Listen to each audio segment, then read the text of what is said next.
The Sixers have had a couple of head-scratching losses come to late.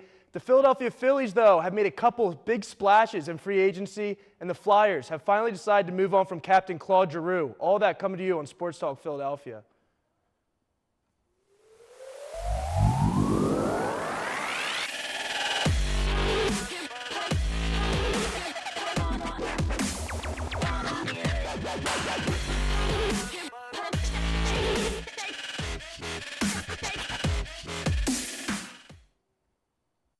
Everyone, and welcome to another episode of Sports Talk Philadelphia. I'm your host, Cale Flieger, and I'm joined by my co-producer and panelist, Aiden Stasinski. Aiden, how are we doing today? Good. Having you back after a little break.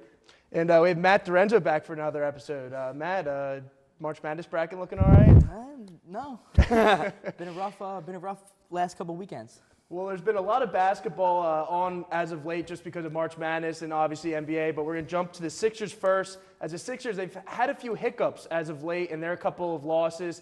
They have been 5-3 over the past 8 games, so they are still winning games, but their losses have just been absolutely brutal come to late. They lost to the Nets by 29 points in a very highly anticipated game at home. They lost to the Toronto Raptors and the Denver Nuggets, both at home after blowing 16-point leads. All 3 of their losses coming at home, which is a very disappointing thing to see and something that could not happen this late in the season.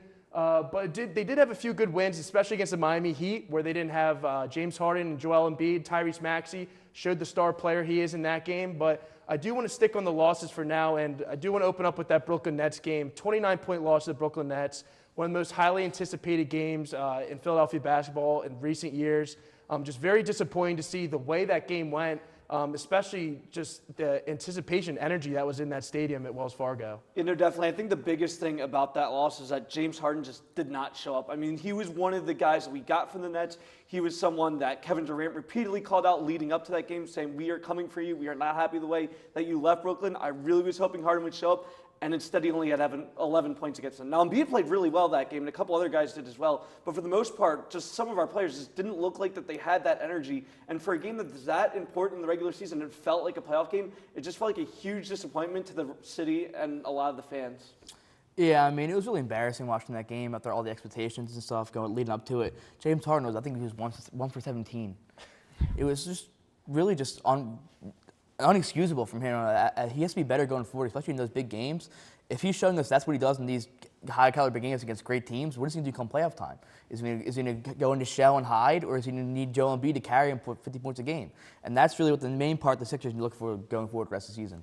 Yeah, and that has been one of James Harden's main faults as a player as a whole is he doesn't show up in the big games. And we've seen that recently in the playoffs when he's been in the playoffs with larger leads in a series, and he just doesn't show up as the player we all know he is. So it's definitely something to keep an eye on as James Harden coming up here in a couple big stretch of games coming up here. I do want to jump on the Nuggets and Raptors game where especially the Raptors up by 16 points at home. The Sixers even had a chance to win that game being down by 2 at the end, and the refs called a flagrant on James Harden. You guys probably saw that play. What was your overall reaction to that play? I personally thought it was ridiculous as a flagrant one. It was a basketball move, and definitely should have been 2 free throws for James Harden to tie that ball game to go to overtime. Yeah, I mean, sometimes during these games, I really wonder what Doc Rivers says to the team at halftime. Going up 16 points in both those games, like, he must spook them in some way. Because to blow those leads back-to-back at home, it's just embarrassing as an NBA team, let alone embarrassing as a team as caliber of the Sixers. That at the end of the game, that flagrant by James Harden, I understand. It was a basketball move. It was dirt. It wasn't dirty at all. It was a bang-bang play, and I get they have to call it because it was an elbow to the face. But the game can't come to that after all. Yeah, I think the biggest thing about that Raptors loss is that they looked so great in the first quarter, and then as the game continued, you could just tell that they were going to lose it. And it was really frustrating to watch because, again, they did play so great in that first quarter. I mean, Harden looked like he was playing one of the better games that he's had so far, and Embiid just looked awesome as usual. And like I said, they just slowly deflated. And that was honestly worse than the loss to the Nuggets. Because in that Nuggets game, even though they blew that lead, Embiid, to me, proved that he is much better than Jokic is. At least in that game he was offensively. And I think that really, even though the Sixers lost that game, I think that showed why Embiid should be MVP this year. Yeah, Aiden, that was a good point against the Raptors game. They did score 37 first quarter points, and in the fourth quarter they only scored 17 points. So 20 less points in the fourth quarter, just cannot happen to win NBA basketball games, especially a team like the Raptors. They're never going to give up. They're always going to keep clawing back into the game. So definitely a couple bad losses for the Sixers there with not many games remaining left. One of the big issues for the Sixers going in these losses was definitely the bench depth. It was kind of an issue when we made that Ben Simmons trade, losing Andre Drummond, Seth Curry, other key pieces to our squad. But people just really haven't stepped up or have been very inconsistent. Shake Milton, he did have 20 points against the Heat when James Harden and Joel Embiid didn't play, but then he had 3 points the following game against the Lakers, so we saw the inconsistency there. Jordan Yang, I would see he's the only guy that has been consistent on the bench for the Sixers. 15 points as the Heat as a starter. His three-point shooting has gone up tremendously since the acquisition of James Harden.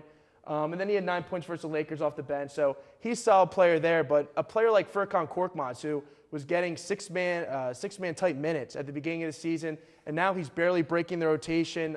He did have a good game against the Miami Heat when James Harden and Embiid weren't there. He had more opportunity for minutes. But who on this bench is going to step up for the Sixers come playoff time?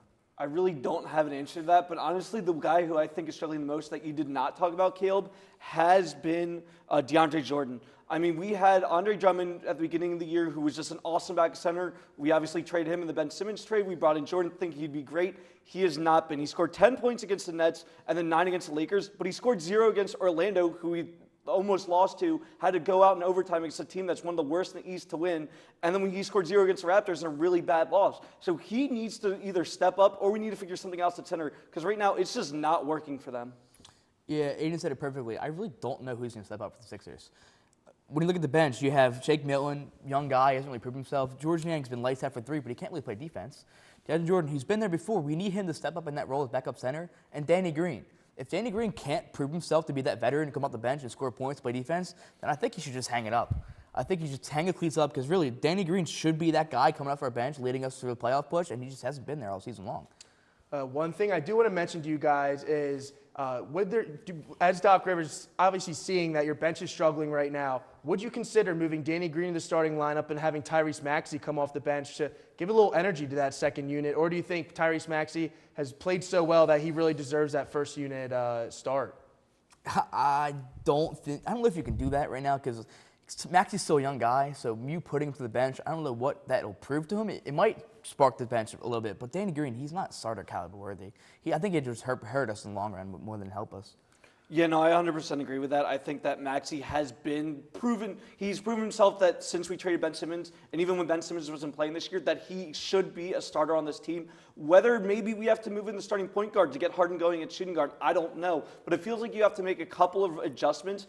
But I think that benching Maxey for anyone at this point, but especially Danny Green, I mean, he just hasn't looked that good this year as someone who was very inconsistent beforehand. So I just think that would be a mistake by the Sixers. Yeah, completely agree. Danny Green, a guy who we're paying $12 to $15 million a year, definitely is not showing any type of worth at this point in his career.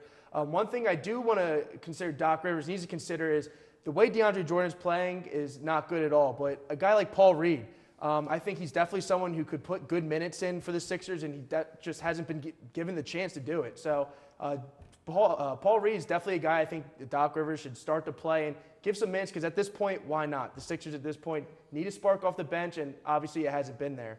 We are going to jump to the Eastern Conference standings. The Sixers, they jumped to number 2 in the conference this past week, a 45-27 record. They're currently a game and a half behind the Miami Heat. They are closing up to that number 1 seed, but overall the Sixers in a very good spot right now heading into the playoffs.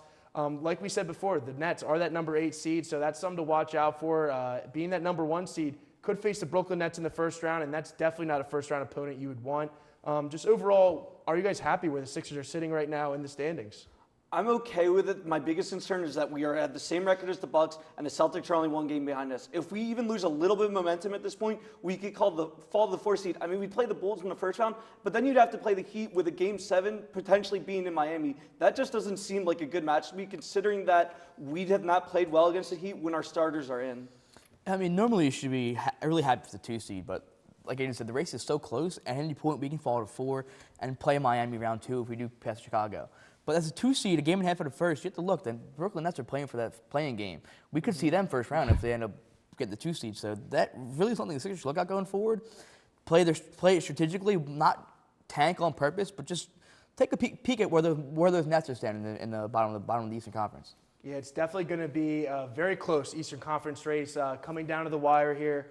The Sixers, their next game is against the Los Angeles Clippers. They're in the West Coast right now. They played the Lakers, playing the Clippers next. Friday night at 10:30. The Clippers are 36-38 on the season. They are 8th in the Western Conference. Obviously, haven't had Paul George and Kawhi Leonard play at all this year, so being 8th in the Western Conference, a big success towards the Clippers, a team that has not stopped fighting. Obviously, going into this game, it's a must-win for the Sixers. Yeah, no, absolutely. I 100% agree, especially that they're on a win streak right now. Yeah, it has to be. Have to keep momentum going towards the end of the season. Yeah, it's definitely going to be a great game, and hopefully Sixers can go 2-0 at the West Coast. So that's all we got for the Sixers. We are going to jump to the Phillies here, as the Phillies made a few big acquisitions come this past week as they signed Kyle Schwarber and Nick Castellanos, finally going over the luxury tax, what fans have been calling for the past few seasons. Schwarber, 4 years, $79 million. He had 32 home runs last year. His biggest, he went on an absolute tear with the Washington Nationals last year before he faced the injury, but he's a great addition to that Phillies lineup. And then you have Nick Castellanos, 5 years, $100 million. Another player who had a career year last year where he hit 302, 34 home runs last season. So the Phillies just adding two players who can hit the ball out of the park in their lineup to a lineup that was already scoring a lot of runs. Overall, what is your guys' reaction to these signings? I mean, as a Phillies fan, you have to be happy because we've been calling this for years now, and Bryce Harper finally got the help he deserves.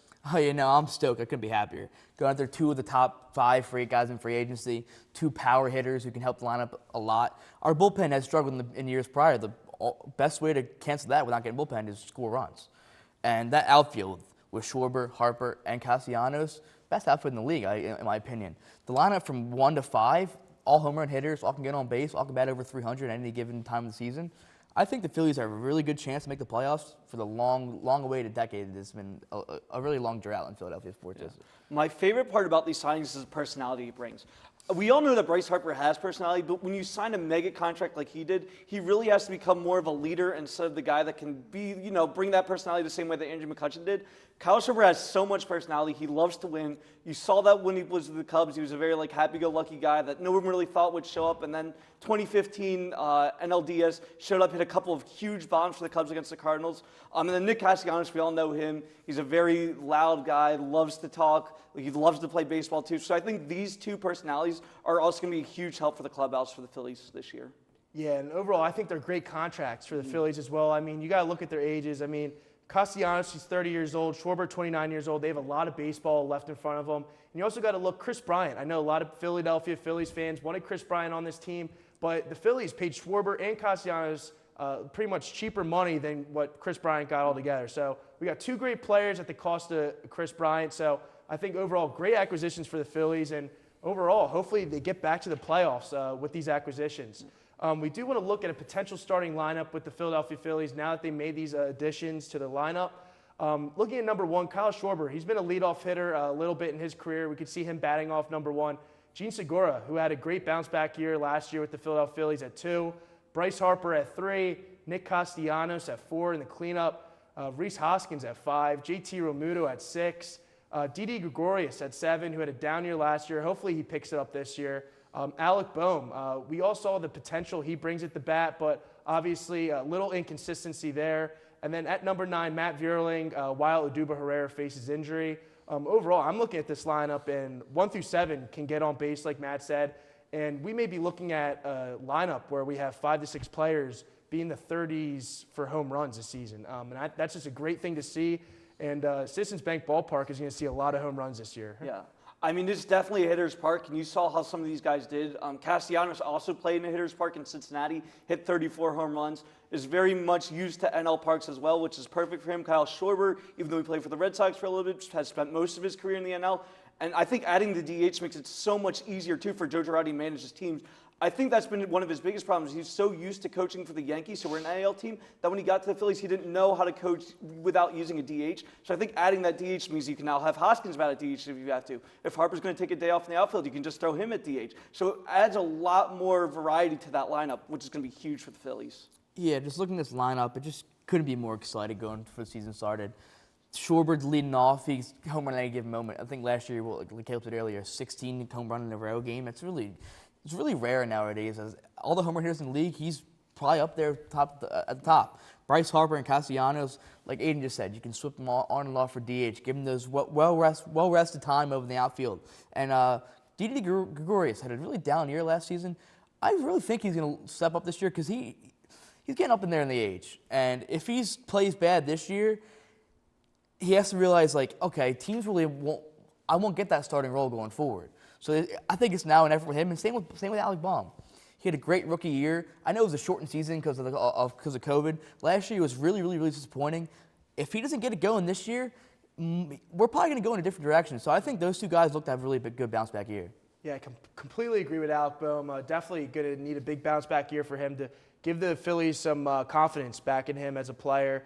Looking at this lineup and obviously all the hitters that you have, this is definitely a lineup that's going to contend in the NL East this year. I mean, a Mets team who added Max Scherzer to their pitching already with Jacob deGrom. So obviously we've seen all the firepower the NL East has. But is this the year the Phillies finally get the crown of the NL East division?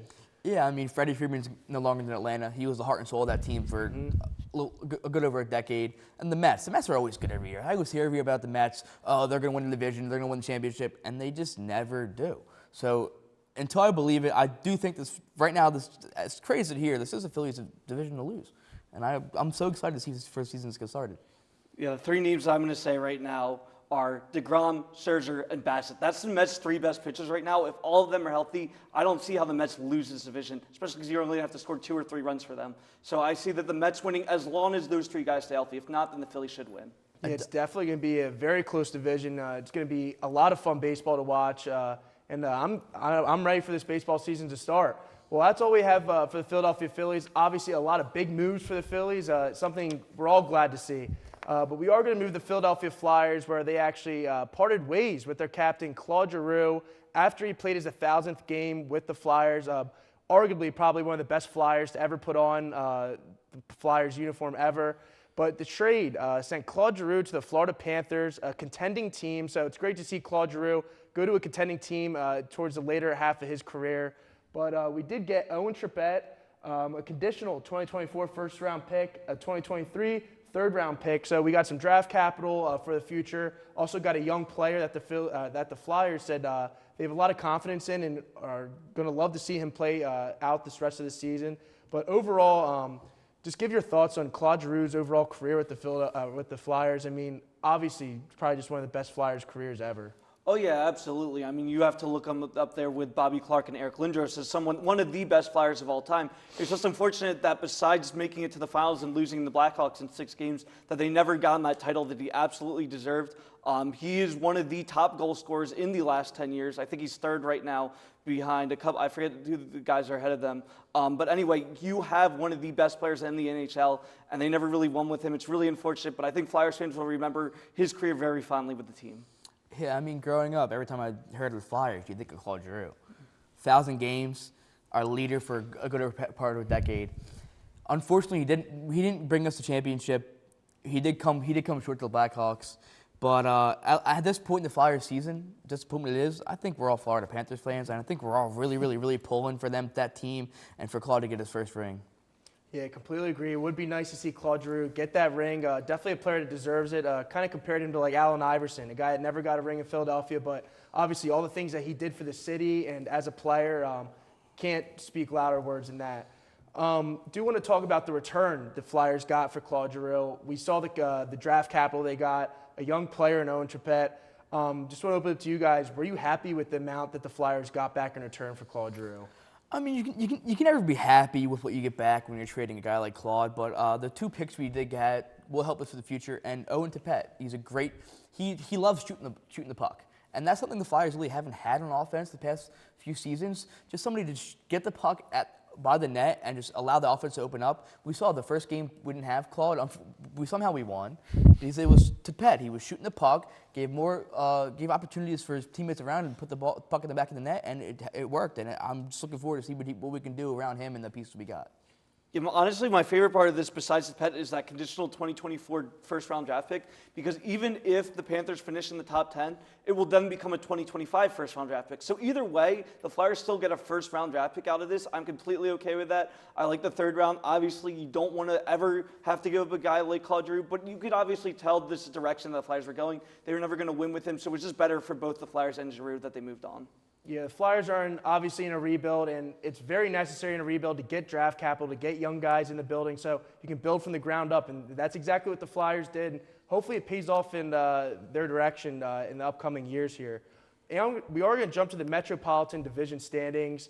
The Flyers are in 7th, barely in front of the New Jersey Devils. Just overall, this season's over at this point. Like Matt said, I think most Flyers fans jumped on the Florida Panthers bandwagon as Claude Giroux went over there.